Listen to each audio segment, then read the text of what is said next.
नमस्कार दोस्तों, आज की न्यूज में आपका स्वागत है। दोस्तों, आज तक मैंने जितने भी समाचारों पर वीडियो बनाकर अपलोड की हैं, उन सभी में मैंने खबर की एक लाइन को पकड़कर आपको सारी जानकारी दी है।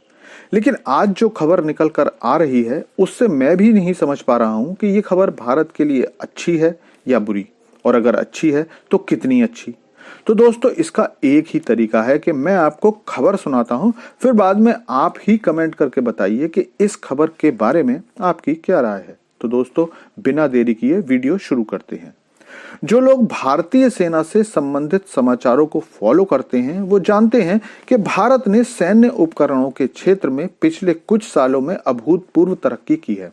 रॉकेट, मिसाइल जैसे हथियार तो भारत एक्सपोर्ट करने की स्थिति में भी आ गया है। लेकिन एक क्षेत्र ऐसा है जिसमें भारत कई दशकों के प्रयास के बाद भी वहीं खड़ा है जहां आज से 30 साल पहले खड़ा था। मैं बात कर रहा हूं फाइटर प्लेन के बारे में।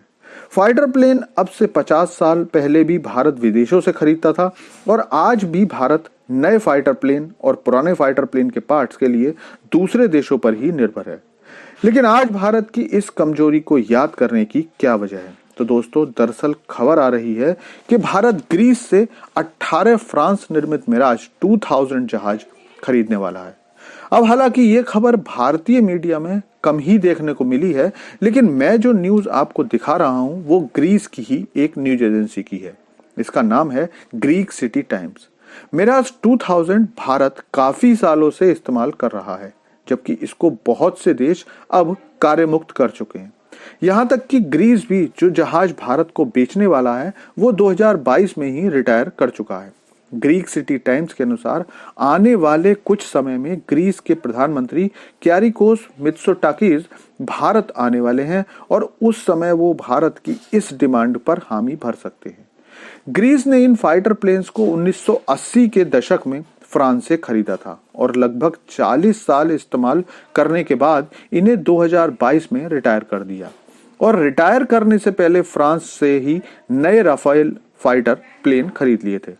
मतलब ये कि जब रफाल फाइटर प्लेन आ गए थे तो मिराज 2000 को रिटायर कर दिया गया। लेकिन अब सवाल उठता है कि भारत ने भी तो रफाल फाइटर खरीदे हैं, तो भारत इतना पुराना जहाज भला क्यों खरीद रहा है, वो भी ऐसा जहाज जो ग्रीस के एयरपोर्ट पर खड़ा है?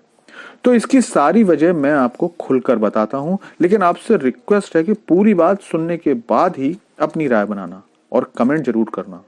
तो दोस्तों, ये तो सभी जानते हैं कि भारत को अपनी जरूरत के लिए कम से कम 42 स्क्वाड्रन चाहिए, लेकिन फाइटर प्लेन की कमी के कारण भारत के पास अपनी वायुसेना के लिए कुल 32 स्क्वाड्रन ही है।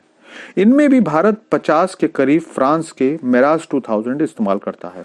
अब अगर भारत बहुत तेजी से भी अपने बेड़े में हवाई जहाज लाने की कोशिश करता है, तो भी ऐसा समझा जाता है कि 2030 तक भारत के पास 35 या 36 स्क्वाड्रन ही हो पाएंगे, क्योंकि जहाजों को बनाने में समय लगता है, और किसी भी जहाज की खरीद प्रक्रिया 2-4 साल की नहीं होती है, बल्कि 10-10 साल भी लग जाते हैं, क्योंकि बनाने वाली कंपनियों के पास पहले से ऑर्डर होते हैं, और कीमत और टेक्नोलॉजीज के बारे में बात करते करते कई साल बीत जाते हैं।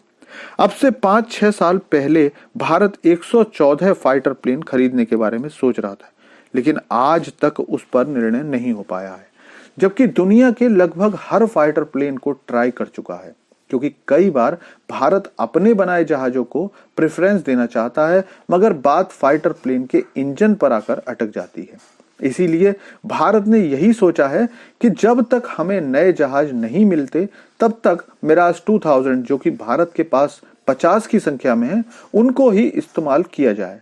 लेकिन क्योंकि ये जहाज बहुत पुराने हैं, इसलिए इनके पार्ट्स नहीं मिल पाते। इसीलिए भारत ने 2023 के आखिर में ग्रीस से 18 पुराने मिराज 2000 खरीदने की बात की, जिससे कि अपने फाइटर प्लेन्स को अगले 10 सालों तक इस्तेमाल करने के लायक बनाया जा सके। और इसी डील को अब ग्रीस लगभग हरी झंडी दिखा रहा है। लेकिन अब आप ही ये निर्णय करिए कि भारत का ये फैसला कितना सही है या कितना गलत है।